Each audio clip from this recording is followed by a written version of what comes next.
only I invested in GameStop, Yeah. we'd have some monies. I guess. No, it's a lot. I haven't really been following It's a this whole lot. thing. I mean, I'm not an investor. I don't know anything about it. You are now.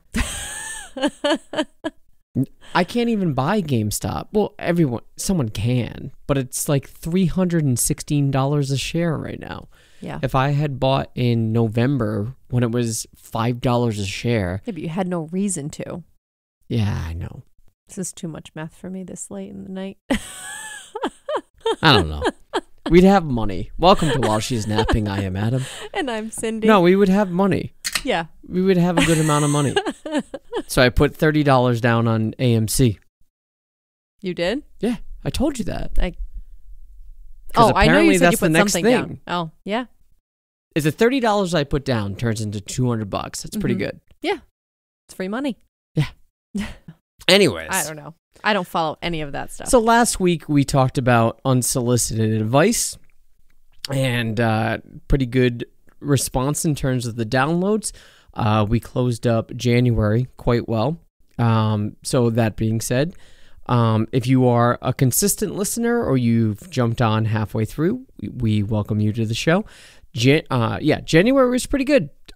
We've had listeners from the United States, Canada, Egypt, Israel, India, Australia, Colombia, the UK, the Philippines, Poland, and Taiwan. So we appreciate you guys checking in on us and listening to our show, more specifically within the U.S., Rhode Island, shout out to our home state, Massachusetts, California, Connecticut, Delaware, Virginia, Kansas, Illinois, New York, Arizona, Florida, Nevada, Ohio, Oregon, Pennsylvania, Tennessee, and parts unknown. We appreciate that. January was good. Hopefully, February will be better. I mean, it's getting really cold here in Rhode Island. Yeah, I think it's supposed to be 8 degrees tomorrow. Yeah, we're in the single digits, and we're getting a big snowstorm tomorrow. Yeah. Yeah. A noista, kid. Noista. Yeah, so we appreciate the participation. We appreciate you guys engaging with us. We appreciate the reviews. And speaking of, look, if you've hopped on the show arbitrarily, randomly, or you're a Wall Street bet bro from Reddit and you wanted to listen to a married couple yap about sports today, kid, from New England, we welcome you to the show. Whether you're listening to us on Apple Podcasts, Google Podcasts, Spotify, Stitcher, the YouTubes, wherever you get your podcast fixed from, we are there, and we would appreciate it if you are listening to us on Apple Podcasts. Please fulfill our vanity project and give us 5 stars and a quick review. Again, does nothing for algorithms. That's a big myth, but it makes us look cool, makes us look professional. We appreciate it. That's what we want to look. We want to look like we know what we're talking about. We don't. Sorry. Anyway. We had a big meal. Nailed it. We're professional chefs. Yeah. We took a virtual cooking class with a professional chef today, a friend of ours. So now we're pros. Yeah. If and when she gives us the okay to drop her name, we will promote that if it's a thing moving forward. Yeah. It was a lot of fun and the food was really good. But I don't want to step on toes here. I don't want to do anything that she may not be comfortable with. So we'll hold off on that. Well, I just think she's not really quite sure where she's going to go with it yet. Like she wants to do it, but she's kind of figuring out the logistics and all that stuff. Hey, if you listen quick enough, we have some stories on our Instagram. Yeah. So you can see what we check made. them out. Mm-hmm. So where can they find us on the Instagram? Cindy Q, eyes wide open. Yeah, it's late for me. We are on Instagram at While She's Napping. We're also on Facebook at facebook.com/While She's Napping, or on Twitter at She's Napping Pod. And you can also email us at whileshe'snapping@gmail.com. The nonverbal cues in a podcast, very important. And you don't just give them right back to me. You don't just say, "Hey, what are you talking about?" I thought it was because We've been doing this for about a year now. I know. I'm just tired. I thought you thought that you were talking over me, or it's okay. You weren't talking. It's okay. You weren't speaking at all. Your mouth wasn't even moving. Never mind. Fuck. Anyways. Yeah, so hopefully that money that I invested in AMC turns into tomorrow. If my shares go up even slightly and I made $50, I'm probably gonna jizz my pants. Wow. Say, rich, fucking rich right now, and just call it a day. Well, you need something, since the Bills are no longer in the running. What you're talking about. There's nothing to run for. Oh, because football's over. Football's over. Right. Nothing's happening. There's no big game or anything to. No. Yeah. That was it. They lost, and so the NFL called the season. Oh, That's how it works. Yes. Okay. The NFL only continues if the Bills are still in it. Is that always how it's been? I've never watched a football game after. And plus, we have the Blue Jays. Anyways, that being said, all jokes aside, today we're going to talk about, I thought it'd be fun, in between the weekend of the Super Bowl to talk about the nature of fanhood and, how it's important in people's lives, how it strengthens relationships and actually strengthens character, I think, in a weird way. I think the allegiance someone has to a team really speaks volumes about the person they are, whether you're a fair weather fan or a devoted fan of a specific team or player or whatever. I think it does speak a little bit. It illuminates something about your character, I would say. You would disagree? No, I can see that. I think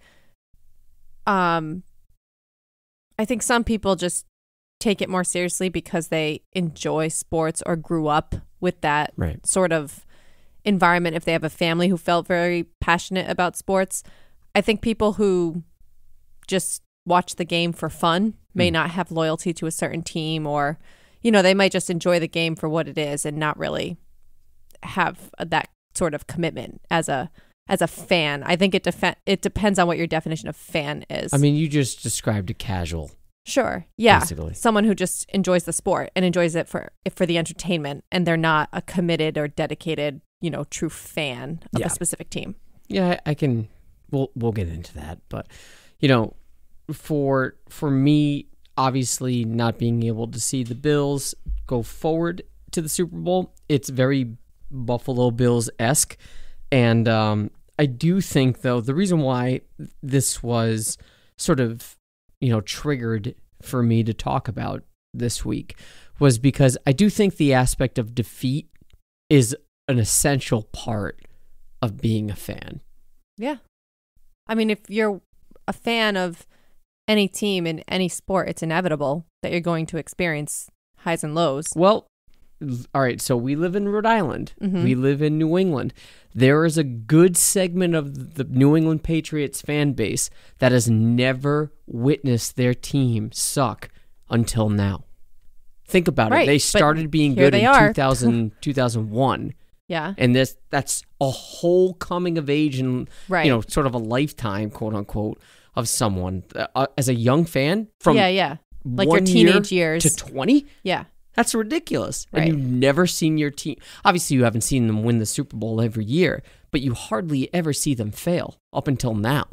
And that's a big test to your fanhood. Yeah. And, but that's what I'm saying is it happens at some point. Oh, everything's cyclical. Yeah. There's no such thing as a team that's good forever. Of course, because exist.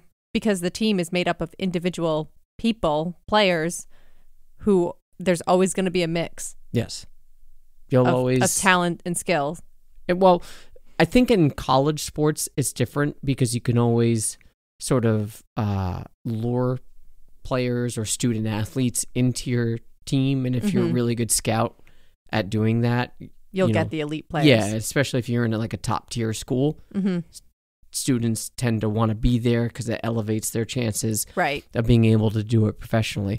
Whereas with professional sports teams, there are budget constraints. There are, clogged systems in place. It's not all about their skill. Right. It's about their profession and contracts and logistics. And the ability to either trade away contracts or acquire players is all based on a budget. It's a little different. Right. So in professional sports, it's a lot harder to be good forever. Right, to get an elite team of... Forever. Right, across the board.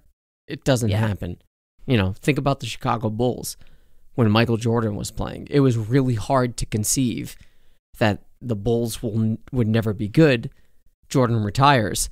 Bulls suck. Right, yeah. Bulls have sucked forever. Well, that's what I mean. At the end of the day, a team's... Like, when you're loyal to a team, you're loyal to an idea, like a name. It's kind of arbitrary.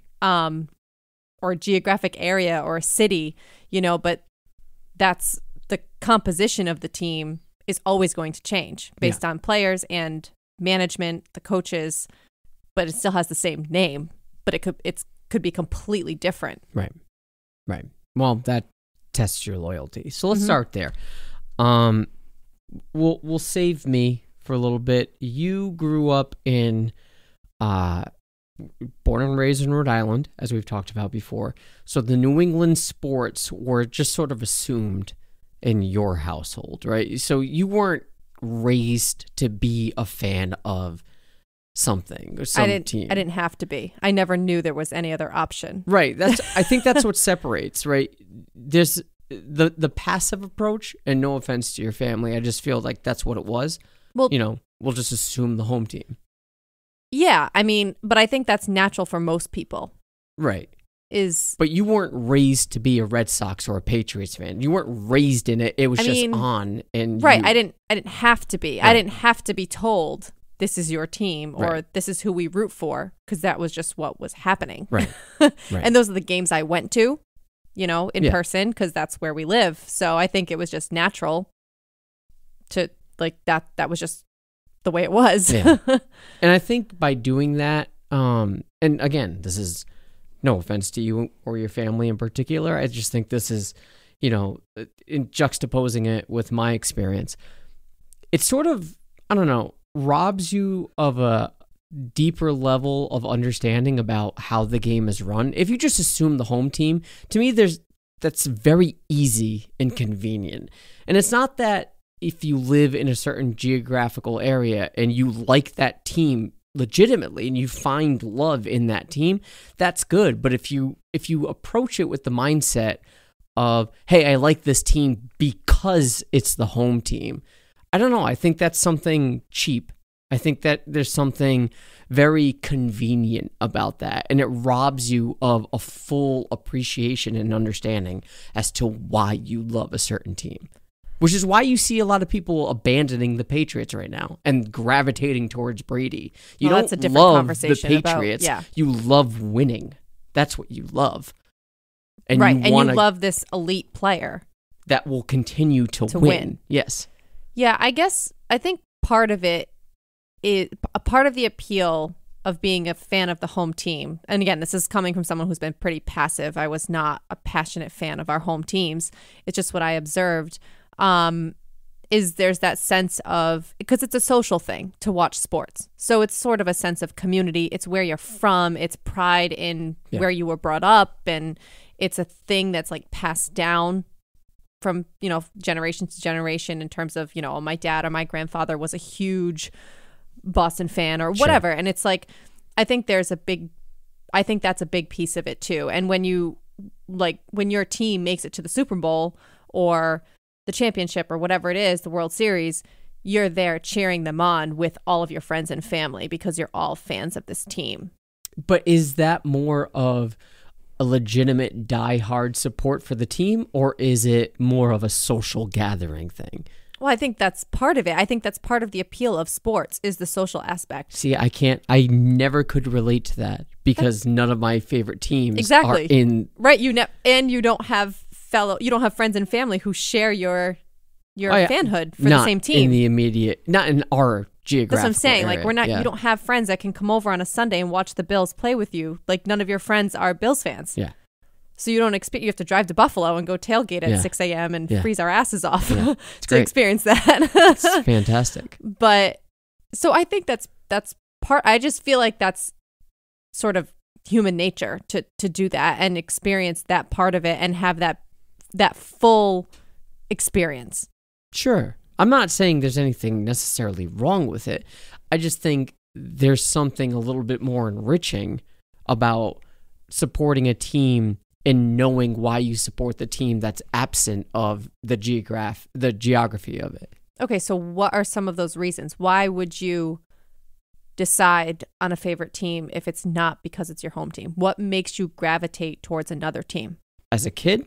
Just in general. You're describing someone who's not a fan of their home team because that's not like, I don't want to say legitimate, but you're saying there's that's sort of just like a default. So I'm saying, what is it about a non-home team that would make you gravitate to them and become a diehard fan? I think as a kid versus as an adult, there are differences, right? So as a kid, it could be something as arbitrary as, oh, I like their colors.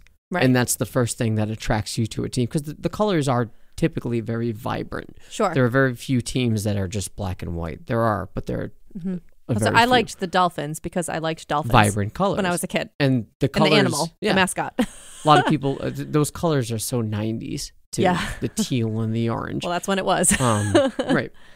But so the colors, maybe there is one specific player on a team that you gravitate towards, but the team kind of sucks. I remember in Detroit, when I was a kid, Detroit Lions, Barry Sanders was the shit, but the Lions sucked. But people loved Barry Sanders. Same thing with Seattle Mariners. People loved Ken Griffey Jr. And the team was good for a short period of time. But Griffey was the reason. That's what draws them in. Yes. Yeah. Because of Griffey. Okay. And there are people that to this day, because of Griffey, still love the Seattle Mariners. Right? So Griffey was the door. And then Seattle Mariners fanhood is what maintained throughout that person's life. So I think those are some of the things. I don't know. I don't want to pick on anyone, but to me, it's just, I don't know. Do you love the team or do you love the ability to watch them at any given moment, the convenience of it all, going down the street to see them or going to the next state over? But why does it have to be hard to be a loyal fan? No. I'm not saying it needs to be hard. It can be convenient and like you have a deep understanding of it, right? And I'm not saying so deep as a child on an intellectual level. Right. I just don't think you should assume that's the team you have to root for because of the geography, right? Like, all right, so let's shift gears to me to explore the paradigm here. So like I'm a fan of the Toronto Blue Jays, the Toronto Raptors, and the Buffalo Bills. I don't like hockey. Sorry. Never did. My dad, when I was a kid, said, and I grew up in an anti-New England sports household, save for the Celtics. My dad loved the Celtics. He said, you can pick any team you want. It does not have to be the home team. It can be. Okay. He said it can be. It can be, but don't think you have to be the fan of the Red Sox but or he probably the Patriots. Talks shit about the New England teams all the time. All the time. Okay, so he was saying you could. He was telling you it was okay, Not but the he was Patriots, also really. telling you it wasn't. No, my father raised me in an anti-Red Sox household. Yeah, that's the only thing in this world I hate. I know is the Red Sox, and it's largely because of my father. My father was an Oakland A's fan, and at the time I'm a kid, so. It was either I'm following in my dad's footsteps, and of course, when I'm young, sure, I love the A's. And that's what most people do. Mm-hmm. But he's like, pick a team, stick with them. Pick the Toronto Blue Jays. Why? Well, they were winning. Exactly. Yes. But this was the early 90s, and they were winning the World Series. 6-year-old, 7-year-old self. Yeah. Right? And my dad, I'll never forget it. He looked at me in the eye and said, never abandon that team. Yeah. Ever. And I never did. Mm-hmm. And little did I know they were going to suck. Their best years were in that period. And it was only downhill from there. 22 years, it was just going to be shit.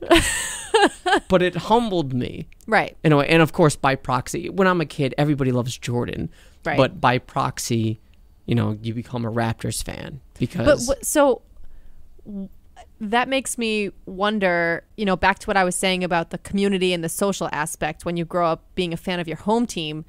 I feel like that happened to you from being a fan of the Blue Jays, and then you were immersed in a new social cohort of people from Toronto. Not until late in my fanhood. That's true, but that's when you started following the Raptors. You followed the Blue Jays your whole life, and you didn't really become a Raptors fan until a deep fan of the Raptors, because I didn't have the ability to watch them. I know, but you really weren't interested in Raptors basketball until relatively recently, like maybe the last 6-7 years. No, I would say since I had the ability to watch them 2010.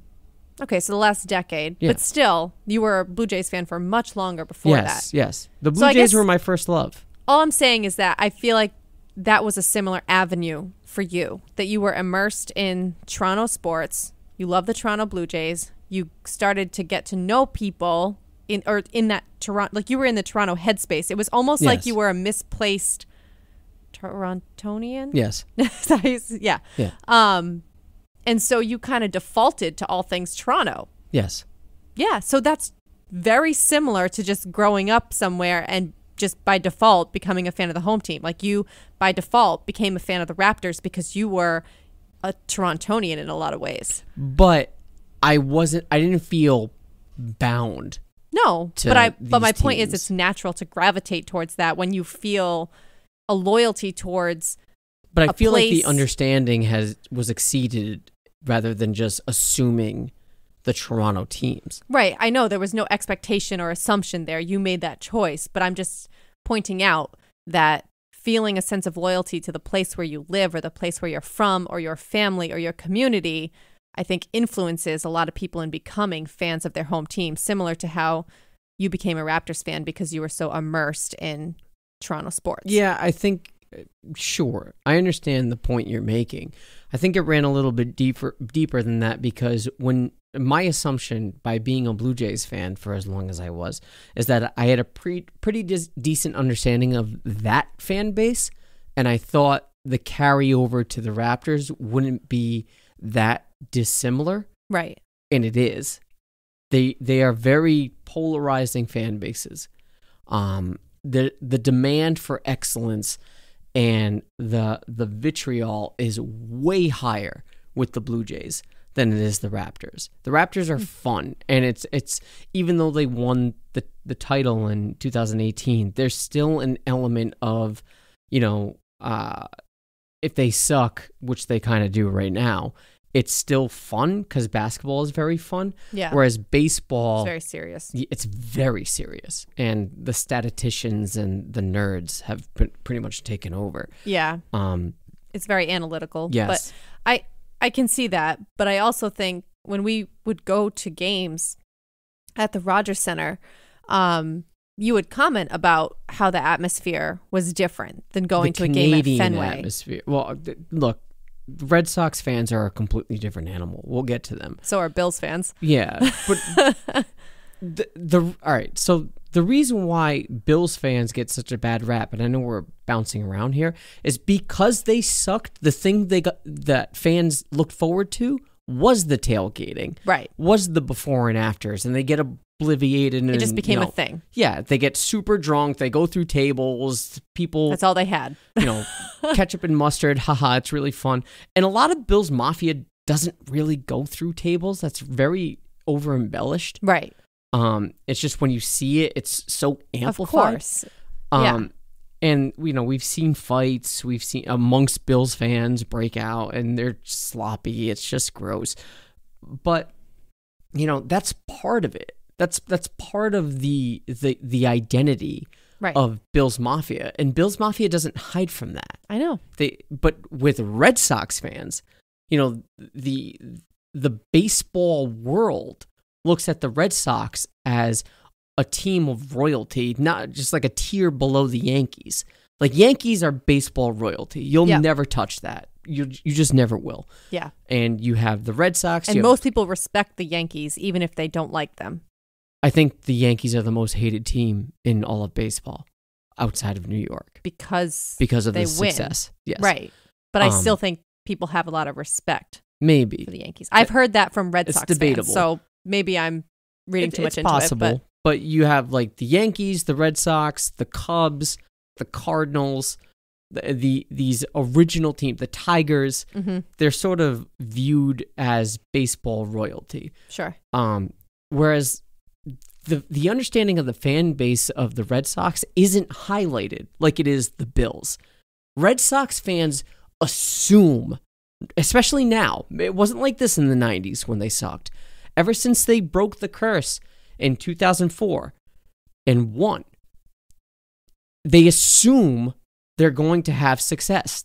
That sounds just like a typical like sore winner situation. It's just like, this person wants to get traded, they're going to the Red Sox. Oh, this person wants to get traded, New England will get them. The Patriots will get them. Right. They just assume they're going to get everything. But I think that's not saying that attitude can't be annoying or anything like that, but I think that happens often in any situation. I'm sure there are examples in all fan bases. No, not all. I'm saying in general, like when someone's a sore winner and they boast and they expect that, oh, I'm the shit and I'm gonna keep winning because I rule. This is even when they don't win.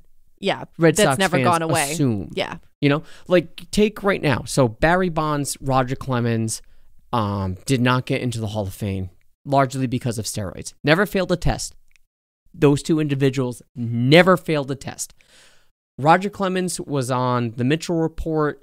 He fought it. So there's no conclusive proof that Roger Clemens ever took steroids. Right. The only real conclusive proof you could have on someone is a video, an audio, admission. Confession. Yeah, that I took it, or a failed test. Right. Alex Rodriguez and David Ortiz failed tests. Right. So you have Red Sox fans saying, oh, Barry Bonds and Roger Clemens didn't get in. A-Royd can't get in. Well, what about David Ortiz? Oh, no, he's going to get in because he's David Ortiz. Yeah. Like that, they just assume that because you love them, the baseball world must love them. Right. Like they're on a different pedestal. Yes. Different level. Yeah. And they don't, that's what pisses me off about spoiled fan bases. The inconsistencies are just loud. Well, that's a good term for it. It's true. It's spoiled. It's when you're used to winning and then you don't. It's hard to swallow. Yes. And that's what you're seeing right now with New England fan bases, especially the Patriots. But I digress. Look, I don't know why specifically the Toronto market draws me in, but it does. There's something very special about that city, very special about those fan bases to be, especially when it comes to the Raptors and the Blue Jays in particular, and this is why I exclude the NHL and the Leafs and stuff. They're the only ones. Those teams represent a country in their respective markets. It's the only Canadian team in the NBA. It's the only Canadian team in the MLB. It's the only one. So when you play for the Blue Jays, you're playing for an entire fucking country. That's the difference. And it's almost sacrilege, or I'm committing treason when I tell someone that I'm a Blue Jays fan because they say, oh, you're from Toronto? No, I was born and raised here. What the fuck are you doing liking this team? And it's like, go back to Canada. Whereas I feel like if I said, oh, I'm a Chicago Bulls fan or I'm a Seattle Mariners fan, no one would say, go to Seattle, go to Chicago. They would but they would probably still assume that you were from there. But even if I said I wasn't, and they would still be confused. No, and if I said, oh, Michael Jordan, Ken Griffey Jr., oh, okay, that makes sense.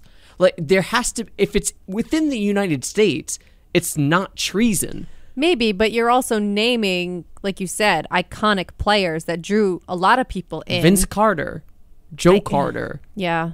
Roy Halladay. Kyle Lowry. You can... Okay, that's very recent. I guess, yeah, Joe Carter, at the time that you became a fan, that was like a big thing. Yeah. And I, for the life of me, I can never understand it, and which makes me want to defend it more. Right. And makes me so bound. Well, so this makes me curious to talk about, so that's how you became a Blue Jays fan, was your dad presented that with to you, and based on the timing and the fact that they were dominating, you went with the Blue Jays.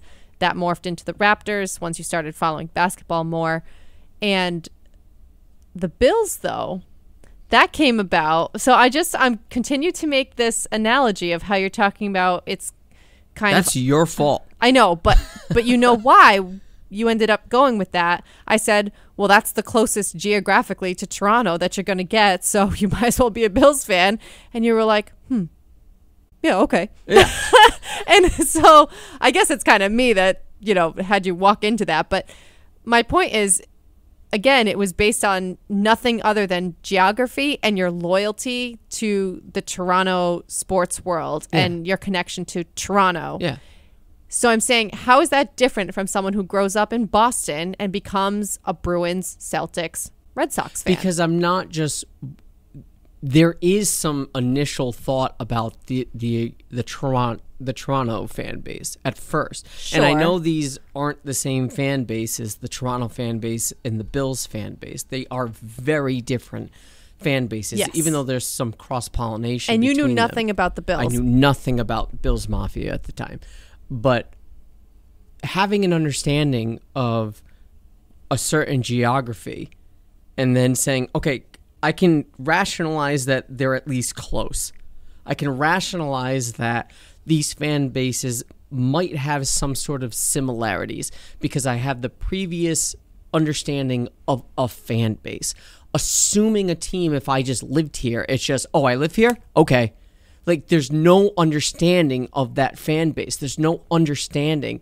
Well, there might be. That's what I'm saying. But if you grew up in a family of loyal home team fans, you do know something about the fan base. You've been to a million games, or you've watched it on TV every night, or you've cheered on with your dad or your friends, and you've come to love that fan base, and you feel a strong connection and level of pride and loyalty to that community, just like you did about Toronto. Yes. It just so happens that yours, it's not where you came from, but so I had to dig a little deeper. Sure, but it essentially ended up in the same place. Maybe. Yeah.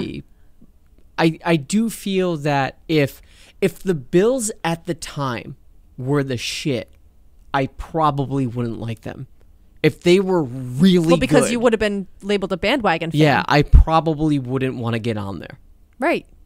So again, so you're looking for teams that suck, just setting yourself up for I like disappointment. To be humbled. I like to be humbled. Yeah, you didn't know what to do with yourself when the Raptors actually were winning. No, I didn't like it. I didn't like it. It was so much anxiety. I mean, well, you're so used to just kind of sitting back and watching your team with so little expectation, and just, you hope for the best, but you expect the worst. It's like if something good happens, you're pleasantly surprised, but you don't go into it as a ball of nerves, like with these high expectations. No, there's a reason why. That's a good reason why I don't necessarily miss covering the Raptors on the South of Six podcast, because of 2018, a lot of bandwagon fans came on, and now they don't know what to do. Right. And the atmosphere on Raptors Twitter is just fucking toxic, and I don't want to be in that space right now. I sort of just want to be in my own element. But but yeah, I do think that, the way you develop a certain appreciation for your favorite team and what that fan base does resonates on you as a person.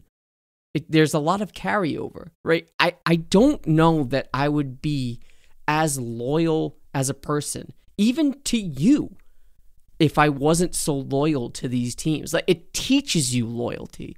It teaches you through good and bad, you stick with your team. Yeah. And that's how I am with my relationships. And I don't know, it's a chicken or the egg thing. Which one came first? Am I just loyal to a fault and I'm just loyal to all things?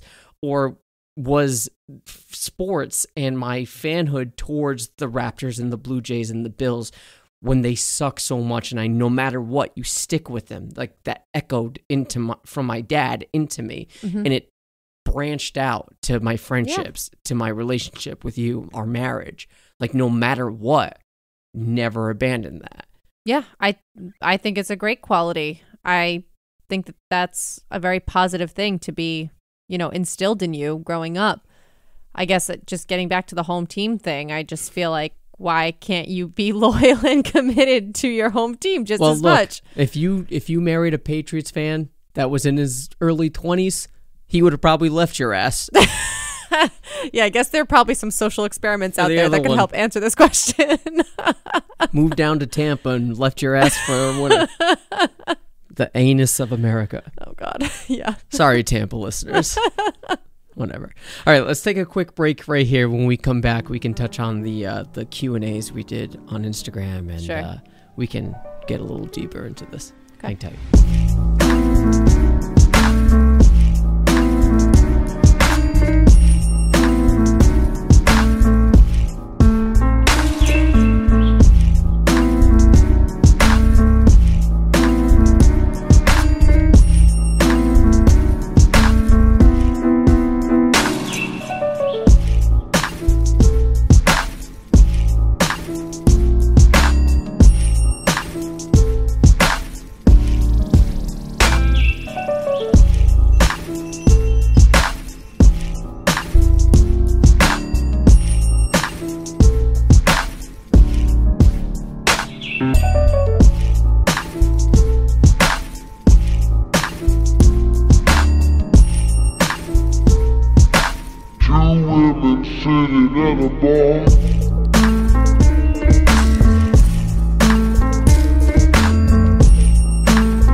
So a lot of the stuff we were just talking about is related to some of the questions that we asked our listeners, trying to see, some different perspectives on this topic.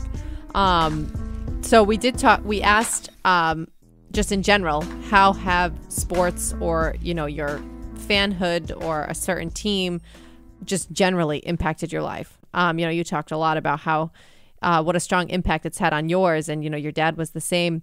And one that came up that I thought was really interesting was about couples who are only together because of a shared fanhood or rivalries, yeah. Or they wonder if could they have been together if one of them was a fan of the rival team. Right. And I think it's so interesting, and it's it made me think of a friend. Actually, I'm aware of a few instances of couples we know who are one Red Sox and one Yankees fan. Like the ultimate rivalry in New England sports. I don't know that that's true anymore, but I hear it was, it's especially at the time. Yes, I mean it's still now. A thing for among I think people our age. Like that's still a thing because it was so prevalent when we were in our 20s. Yeah. I'm saying when people were meeting and getting married and having relationships, it was kind of a thing. If in you our were a Red coming Sox of fan, age, for sure. I don't know if it's as alive as it is today, but because the Red Sox won. Right. I think it'd be quick to resurface. I hope. Yeah, I think that it's still simmering under there for anybody who experienced, the last 10 years or however, whenever it was. But, so I think for us, we did end up bonding over sports and fanhood. Yeah, because you weren't a Blue Jays fan when we I wasn't first started really an dating. anything fan. I mean, we already talked about I was just by default. I mean, I wasn't even a fan. I watched the Red Sox because that's what's on when you live in New England. You have to find Blue Jays games. Or any other game. Yes. Yeah, non-local teams. So, I mean, and I went to Paw Sox games growing up a lot, the Red Sox farm team. So I just by default liked the Red Sox, but I wasn't a diehard. I didn't wear Red Sox hats or, T-shirts and could never name a lineup. I wasn't a fan. But I enjoyed baseball. So when you and I got together, I, by default, started following the Blue Jays because that was the team you followed. And now that's what's on. So but you developed an appreciation and a legitimate interest in the Blue Jays and the Raptors, not so much the Bills. You don't like the Bills, but even though it was my own fault. Yeah, you don't like and that's fine. But football is my least favorite of all those sports. I feel you. But your dad was also, going back to this Yankees Red Sox. And this is what I get all the time. Go back to Canada, blah, blah, blah. At least you're not a Yankee fan. Right. And so your dad was cool with you walking into the house with a Blue Jays hat or shirt. Because it wasn't a Yankees It's not hat. a Yankees thing. Yeah. And plus, we sucked at the time. No threat. Doesn't matter. And that's what I always said. Yeah. I always said, we're no threat to you. Right. It doesn't fucking matter. Yeah. And I would say the same thing to the Yankees fans. Hey, look, man, at least I'm not a Red Sox fan. Right. That's true. That's Yep. okay. You're okay. You're good. So you were accepted all around. All around. Yeah. Yeah. So I guess I just got more into it because you were so into it. I mean, my dad was a pretty big fan growing up, but it was at a new level when we were dating. I mean, and it was just, I was just immersed in Toronto sports. So I started just following it more closely, which just made me enjoy it more because I understood what was going on. I knew more about the players and sort of, you know, those intricacies and things. And I became a pretty loyal fan. But it was by your influence. I get it. Yeah. But even if you said, nah, I don't like this fan base, like you do with the Bills, that's largely why you don't like the Bills. Let's be honest. You don't like Bills Mafia. And you don't like football. But I don't like football to begin with. So it's going to take a lot for me to really you get weren't attached. impressed with Bills Mafia. I was not impressed. My first NFL experience going to an NFL game was going to a Bills game. Oh, it was fucking in January. great. It was awful. And It I was was January sick. 2nd. And I was sick. Yeah. Week 17, we were playing spoiler against the Jets. Last God. game as Ralph Wilson Stadium, and it was snowing and sleeting. It was awesome. It was freezing. It was so good. And it so much fun. So much fun going to Bills games. I love it. But yeah, I get it. I do think that if you said, I don't really like the Blue Jays fan, not that you wouldn't, because they're wholesome Canadian people. Well, that's what I mean. I've always enjoyed my experience going to the Rogers Center and Nicest people. yeah.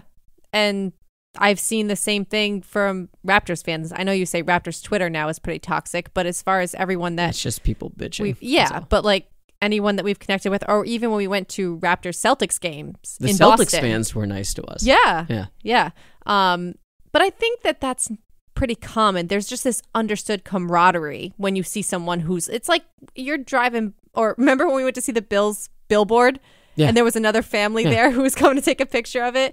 And it's like, you know, air fist pump, like, go Bills. You know, I say it all the time. Yeah. So, funny story.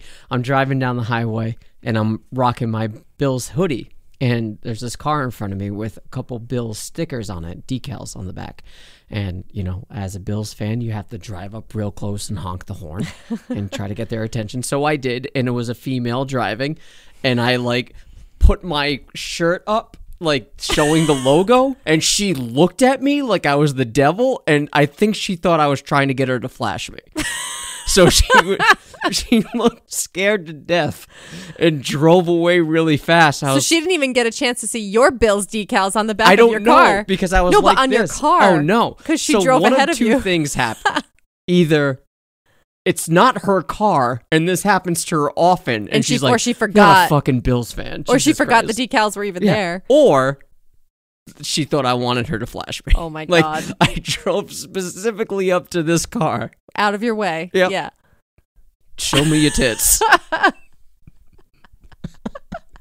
And this is sort of in the winter, so it's dim because I'm driving home from Right. work. So she couldn't really see you that well, I don't probably. know. I was just Oh my super God. excited. Hey, well, if you're listening, Didn't want you to show me your tits. Just wanted to show that I too am fellow a Bills fan. Yeah. But that's what I mean. People go out of their way to connect with people when they realize that they share a favorite team. And I thought I was going going to be there. a topic on Reddit. Yeah. Fucking crazy guy. If you see this car, I swear I'm just showing you my Bills hoodie. No one would have believed me. Anyways, going back to rivalries. Yes, we know some people that are, actually, we know a specific couple that married Red Sox and Yankees fan. And I do think there's sort of, well, first of all, correct me if I'm wrong, her parents were the same way. I believe so. So that's influential, right? And you can see the harmony in those two fans. And there's something fun about a rivalry, especially when you're dating someone, because then you can, you find out that the rivals are strong and, you know, dedicated fans just like you are. Right. And we're not so different, you know? Right. And it's a fun story. to tell your kids. Well, it can be friendly competition. Yeah. Like cheering against each other when the game's on. Their teams are playing one another. I mean, that can be fun. Yeah. All right. So we talked a lot about home teams and all of that in the first half. But just to reiterate, I didn't actually give this number, but 100% of the people who responded to my poll asking, "Are you a fan of the home team?" said yes. Yeah. See. So we don't know where they live. So I'm the only one one of the only ones that you know, if not the only, right, that despises every home team. Like I have a respect for the Patriots. Mm-hmm. I semi-hate the Celtics. I hate the Red Sox. I know. And that comes from your dad. But well, we do know someone that doesn't like the Red Sox. That the girl we were just referring to. Oh yeah. So there is, unless she's not a baseball fan anymore, which is I don't know. likely. But yeah, a lot of the people, I guess, just assume the home team. Again, there's nothing wrong with it. It's just you don't have to live that way. There are other fish in the sea. Yes. You can pick any team you want. Yeah, this is America. But really, at the end of the day, this is what I was saying earlier: is that no matter what team you pick, you're going to go through the same thing. You're going to go through the same... Patriots fans today aren't. That's now what I'm they saying. are. But they're not. They're abandoning ship and going to fucking Tampa Bay. But that's not their team. That's what I'm saying. Their team is experiencing... No, they don't have the team. You don't know how many people I've spoken to, our neighbors included, if you're listening, our neighbors included, saying, I don't care about the Patriots. I'm watching Tom Brady. Right. So you're not a fucking Patriots fan. Yeah. You never were. You just liked winning. Yeah, you know, that to me is shitty. Right, but my point is, aside from that, an instance where people abandon their team to stay loyal to an elite player or the person it's who's not even winning. like they abandoned their team. They discovered they were never fans of the team to begin with. So what would have happened, do you think, if Brady left the Patriots and went to Tampa Bay, and Tampa Bay did not do well? They just probably wouldn't watch. They'd stop watching. Until the Patriots start winning again? Yes. So this is what happens when Tom Brady retires and then the Patriots still suck. What are you going to do? Not watch? Yeah. You're a fair weather fan. Right. You don't watch unless your team is winning. That's not a fan. I know what you mean. Yeah. You know, that's excuse my friend, that's being a bitch. in my sports mentality, that's being a bitch about it. You got to that comes stick with the team. Right. That's part of being a fan. That's what I was getting at. I'm saying if you're a true fan of any team you pick, it's arbitrary because every team is going to go through these ups and downs. Every team is going to win and lose and have good streaks and bad. Yeah. So that's what I'm saying is no matter what team you pick, whether it's the team from where you grew up, or it's a random team that you picked because you liked a player or you liked the logo or you liked the colors or whatever the case may be, eventually your team is going to lose. And at some points, your team is going to win. Yes. And there's something incredibly humbling about going through years of watching your team be terrible. Mm-hmm. And then it all climaxes to a moment like the bat flip. Yeah. It's just the biggest release of... I've been waiting for this my entire fucking life. It means so much more. And then watching your team win a championship, like the Raptors, or the shot from Kawhi. Yeah. I've been waiting for this. Right. And I feel like if you're just born, well, that's what, and you just love a good team in 20 years, well, that you don't know how to handle it. It depends on when you're born and when you come into this fanhood. Yeah. The state of your team at the time. I mean, if you were born, I mean, anyone who's from Buffalo, I guess, was born into being a Bills fan when they were not good because they haven't been good for how long? How many decades? It's the first time since 1993, I think, that they went to the AFC championship game. And it's the first time, I think, since 1997 they won the first round of the playoffs. People are crying. Yeah. Well, it just makes me wonder how much different the loyalty is for people who were born, like think about people our age who are Red Sox fans who were born into it and came up when they were elite and doing well, versus someone who's born into in a geographic area where the teams suck, but they still are a loyal fan. Right. And that is why during the rise of the Red Sox in 2004, seeing them win the World Series and knowing what that meant to especially older people. Right, who have been with them for decades. Like, I appreciated that. Yeah. I even though I wasn't a Red Sox fan, I knew this was going to blow people's minds. Right. It was a long time coming. There were people that lived and died without never seeing their team win. Right. There are people whose, sons or daughters whose fathers or moms died right before or whatever, and leaving letters on their graves saying, we did it. Yeah. Same thing with the Cubs, seeing them win it. It's sports history that you're watching. And that's why, the next team to do it should be the Bills. And I'm telling you that is going to shatter the streets when they win. Buffalo will be chaos. Yeah. And I'm not even fucking with you. It will I be know. Chaos. I know. In Buffalo. When that Western New York is going to be, for lack of a better way to put it, a shit show in the best way possible. Yeah. There are people that are going to lose their minds. Right.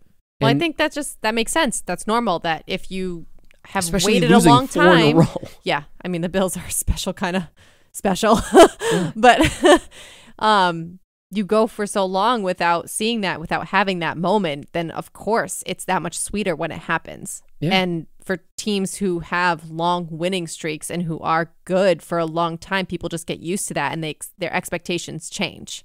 Yeah. And that I think that we talked about the idea of spoiling. That's kind of what it is. You get used to winning, and then it's really hard to lose. Like, don't get me wrong. We're, quote unquote, raising our child right now to be Blue Jays, Raptors, Bills. But again, that's just what she's right. But she around. Doesn't understand. When she gets older, I'll say the same thing to her that my dad said to me. And I think in that regard, I'm very fortunate to, like, for lack of a better way to put it, have that freedom of choice to say, oh shit, I don't have to just there was no disappointment looking at my dad saying, I'm not going to be an Oakland A's fan. Mm-hmm. Whereas, people that are born and raised Red Sox or, Patriots fans, there's something sacrilege in the household if you're like, actually, I'm not going to be a Red Sox fan. Right. I'm going to like this team. Well, I just think it's very abnormal. Right. They feel like I don't think most people think twice about it. They're just like, this is where I'm from. Right. This is the team I support. Yes. Period. What else have we got? So the only other, we kind of touched on it, talking about Brady and the Patriots. We asked if anybody has ever followed a team or followed a player over their team, had more loyalty towards a specific player. And of course, Brady was kind of in the back of my mind making that question, but it was 50-50. Yeah. There are a lot of people, so not just Brady. I guess LeBron had a big effect on people. There are people that say, I'm more a LeBron fan than, a whatever team. So, yes, they had Cleveland gear, but while he was Cavalier, they were also, I guess now, like the Lakers and stuff. Mm-hmm. So, I understand that, and I don't want anyone to get it twisted. I know I, tongue-in-cheek, in jest, called people a bitch. I don't, no one's really a bitch here. I'm just saying, if you are approaching, say, this Super Bowl and saying, like, Brady was part of the Patriots for so long, I would like to see him win, I'm pulling for him. Sure. It's cool to have a rooting interest. Sure. Right? Yeah. It's also cool to watch the Super Bowl passively, which is what I think we're going to do. And I don't care who wins or loses. Right. I would prefer the Chiefs win because I just don't want to see Brady win. But if he does, it's whatever. It's no skin on my nose anymore. Yeah.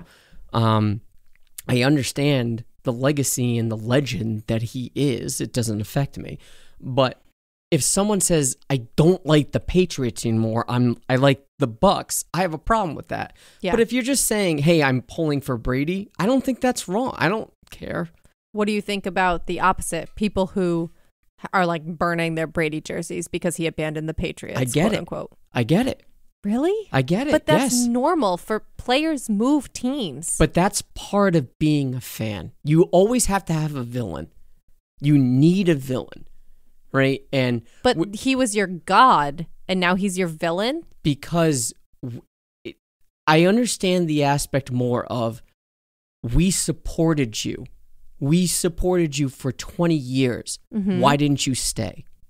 You could have stayed. Because he did what was best for his career. At the end of the day, he's a professional athlete, and he needs to make the choice that's best for him as an athlete. You don't need the money. You make. Yeah, but you have we made also that don't in know. Other But ways. So what would his motivation? Obviously, there was something. The rumor is he didn't get along with Bill.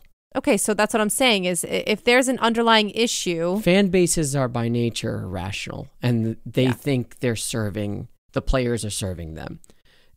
Right or wrong. In a way, they're right. In most ways, they're wrong. They being the fans. Well, because fans support the sport the by product, purchasing right. the merchandise and tickets. But it's a business at the end of the day. That's what I mean. And this is their career. I understand. But in a way, I can see a fan base saying, you know, you've had so much success with this team. Just ride it out. Now you're stat chasing? Why don't you could have retired a Patriot. Right. So I get it. I get the whole It speaks to his villain. loyalty. Yes. Yeah. Yes. It's not reciprocated. Yeah. You know, and on the way out, you're taking pop shots at New England, you know, sort of not, you know, straight up, but implicitly you're taking pop shots at the area, the geography, the cold. Like, there's no need for that. I can sympathize with Patriots fans like that. And I didn't know he did any of that. I didn't know about those comments. It will fade. I mean, Right. there's nothing to this magnitude that I can compare it to, because the closest thing in my lifetime was either Vince leaving the Raptors, and it took years for him to be welcomed back and accepted. What about Years. Kawhi? I think people just Knew he was a mercenary. Yeah. They knew the deal. They weren't expecting him to stay. He was only there for a year. Yeah. You know, whereas Brady was there for 20. Right. Vince was there for Well, so I 8. feel like Raptors fans will always have respect for Kawhi. Always. Because of what he did for the team. Yeah. And it was, right, They always understand. He was a He was a hired mercenary to get them through. win us a championship and go. Get them across the finish Yes. line. Yeah. You know, take your bumps, do what you got to do. We'll pay you. Thank you. If you stay, great. Right. But if you don't, we're still going to love you. Yeah. There's no hate. Well, I guess that depends. So it's the expectation, how long the player was with the team, and how they went out. If It's they the went same out thing- with yeah. respect. Same thing with Roy Halladay. Yeah. He wanted out, but Blue Jays fans knew that general management and ownership weren't bringing a product, weren't surrounding him with winning pieces, and he's wasting his talent. Right. So they supported him to move on. They understood, and he said, trade me to the best possible package that you can, and we got at the time what the Blue Jays management thought was a really good package coming back. Wasn't anything good, but he could have just said, I'm not playing. Right. Yeah. So those are the only things. So when it comes to Brady, I get it, but you were just never a Patriots fan if you chased Brady. Right. I mean, you could still feel jaded or angry or disrespected or whatever, but then to completely lose interest in your team because now you're not winning and you don't have the GOAT. It just makes me... How do you think about it? If you're a typical Patriots fan and you have all this shit decorated, I mean, people have man caves, people have stickers on their car like with jerseys. What are you doing with that? Yeah. Are you just replacing it? How do you not feel like a whore when you're replacing... No, like it's well, dirty. and then if you start following Tampa Bay because your loyalty remains with Brady, are you just replacing that stuff? And then what do you do when Brady retires? Yeah. Are you still a Tampa going Bay back fan? to the Patriots? Like, what are you doing? That's what I'm saying. Like, you can't follow him forever. The amount of cars I've seen in the New England area, because that's where we live, that are decked out in Tampa Bay stuff, I'm sure that stuff was Patriot stuff before. Sure. How do you peel that off and replace it and not feel weird? Yeah. That to me is so weird. Mm-hmm. You know, I remember when Halladay got traded. I was still a Blue Jays fan, but I bought a Halladay jersey and I put it on and it said Phillies on it. I said, I don't feel right wearing this. Yeah. It feels weird. Mm-hmm. I just don't understand how fans of the Patriots, quote unquote, can't resonate with that. Right. Well, the only other example that we got of a time when you root for a player over your team is in fantasy. Oh, of course. Of course, which we talked about on our fantasy episode about how, because I'm not a football fan and I don't have a favorite team and I'm not loyal to anyone, it kind of allows me to be pretty unbiased when I'm drafting and selecting players, because and then when we're watching the games, because I don't have this conflict of, if I have, say, my fantasy quarterback is playing against my favorite team, like my real life favorite team, I don't have that issue. So I don't have to choose to root for my fantasy team or my real favorite team. I just root for my fantasy players, period. That's what you do. Yep. You do everything you can to either draft or trade for your favorite quarterback on your favorite team. Yeah, so you don't have to worry about it. Yeah. I was chasing Josh Allen in my Dynasty League for years. Yeah. And I got him, and I'll never let him go. But when your favorite team's quarterback isn't the shit, and you just want your quarterback to be your team's quarterback so you don't have to root against them, that is a disadvantage in fantasy. That's you what just I'm keep saying. them on the bench. Okay, but that's still a disadvantage because you're still taking up a bench spot. But you have them. Okay, but you don't feel as bad. Okay. I have them. I don't plan on using them. Yeah. But I'm still a fan. Right. Because I got them. And that's a big reason why I stopped playing fantasy baseball. Right. Because I found, again, too conflicting. I'm a Blue Jays fan above all. I know it doesn't resonate because we're talking a lot about the Bills, and we have been for the past couple of weeks, because, that's the team that has been, the most successful, I guess you can say, even though the Blue Jays... Well, current. I mean, the playoffs just are happening, or just happened. Yeah. Out of sight, out of mind. But even though the Blue Jays just had a ridiculously successful offseason that's still ongoing, I stopped playing fantasy baseball because I was drafting and starting players that were playing against the Blue Jays, and I found myself in a disgusting state rooting for my fantasy team over. Even if it meant the Blue Jays losing. Yes, and I just did not feel right. And it I took just the fun stopped. out of the game. I stopped. Yeah. And I'm so glad I did. And you have to set your lineup every day. Oh, that doesn't, it's a button. Just like basketball. I can't do it. But yeah, football doesn't really bother me because there's a rooting interest against, defeating my friends. Yeah. In fantasy and football. The Bachelor. Yeah. The Bachelor and fantasy football. Those are the only two fantasy leagues I'm like. Fantasy Bachelor is constantly recycling. You don't have the same Bachelor every year. Sometimes. That's true. Right? Didn't someone do it 3 years in a row? Okay. Yeah. That's an anomaly. Yeah. Right. But yeah, no, to put a bow on this, I do think that, if whether you're a fan of a player or a favorite team, that's fine. Like, I say this shit in jest. If you're rooting for Brady and you're a Tampa Bay fan now, whatever, it doesn't bother me. Hope he loses. But I do appreciate the aspect of digging your heels into a fan base and discovering what about that fan base that you really can connect to. Even if it's outside of your geographical area, I think there's something special about that, and especially connecting with a lot of those fellow fans wherever they are. I think I have made a lot of close friends from the Toronto area and the Buffalo area as a result of my shared fanhood for the respective teams. Mm-hmm. But again, devil's advocate for it. If you grew up being a home team fan, it doesn't mean that you can't have special connections with people and have that same sort of camaraderie and loyalty to the team, as long as you're actually loyal to the team and you're not fight for it. I'm not. Okay. Fight for it. I'm just saying we're not saying. At least I'm not saying all home team fans are not pink hats. No. And for those that know what a pink hat is, it's a term that Red Sox fans ascribe to fair weather fans that just go to Fenway for the selfies and the Instagram. And Sweet Caroline. Which has nothing to fucking do with the Red Sox at all. Nothing. We almost got through the episode without you. Jesus Christ. Without bringing that up. I hate that fan base so much. I know. Petey, Poppy. People that think David Ortiz still plays for them. Look. yes, if you want to be fans of the whole team, that's fine. If that's what you resonate with, fine. If you have a legitimate loyalty to the home team, fine. I think that's more common than you're making it out to be. Don't get me wrong.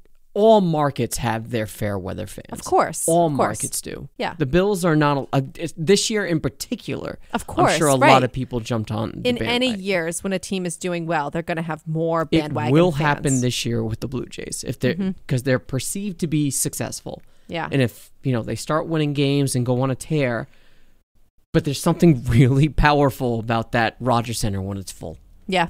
It's something beautiful. It is. Same thing with the Raptors in 2018. A lot of people hopped on the bandwagon. Now they're starting to suck. Raptors Twitter's going apeshit, stepping back. Yep. And avoiding the shrapnel. Yeah. It's a good call. I'll wait. I'm still there, but I'll wait. Anyways, we good? Yep. Yeah, you feel like you let me go a little bit? Yeah. All I right. feel like I psychoanalyzed your fanhood and your upbringing. Fellow Blue Jays, Raptors, and Bills fans, hit me up. Yeah. I'm looking forward to the Blue Jays season. You should see this man cave. You should see how many Blue Jays hats I have. It's a whole wall dedicated It is absurd. to them. Yeah. It's not. It's nice. It's not large enough. I still need more. Oh my God. I need more. I have 55. You always need more. I need more. I need more playoff hats. That's what I need. Yeah. Right. Yeah. Let's get there. All right. So if you made it this far and you want to tell us why you are a fan of any specific team, whether it be the home team or an out-of-market team, we'd love to hear from you. I love talking about this shit. I really do. I love reading stories on Reddit about how people became fans of their favorite team, and a lot of them have to do with connections with their fathers, and that's not like, I'm not trying to make this a sexist generalized thing, but typically that's how it starts, and I love that. I'm a softie for that type of shit. So if you have, even if your story isn't anything like that and it's just, I just like the home team, that's cool. We can have a conversation. I'm for it. So yeah, if you liked what you've heard and you want to continue the journey with us and you want to download more episodes, dig in the archives, you certainly can. Check us out. We're on Apple Podcasts, Google Podcasts, Spotify, Stitcher, wherever you get your podcast fix from. We are there. We appreciate the support. We appreciate it if you subscribe. We appreciate the 5-star reviews if you are listening to us on Apple Podcasts. And again, if you want to get in contact with us describing your fanhood, you can. We're on Facebook at facebook.com. Nonverbal cues. She's napping. Instagram at While She's Napping, or on Twitter at She's Napping Pod, or you can always email us at whileshe'snapping@gmail.com. No idea what we're going to talk about next week. Well, we're either going to have our guests for our follow-up on the advice episode, or I think you want to dive back into QAnon. Oh, okay. And the fallout. Yeah. All right. And yeah, it's really interesting. Seat of our pants right now. Yeah. So we're approaching the 1-year mark, so should be good. Yeah. All right. Until next week, we appreciate it, and take care. Bye.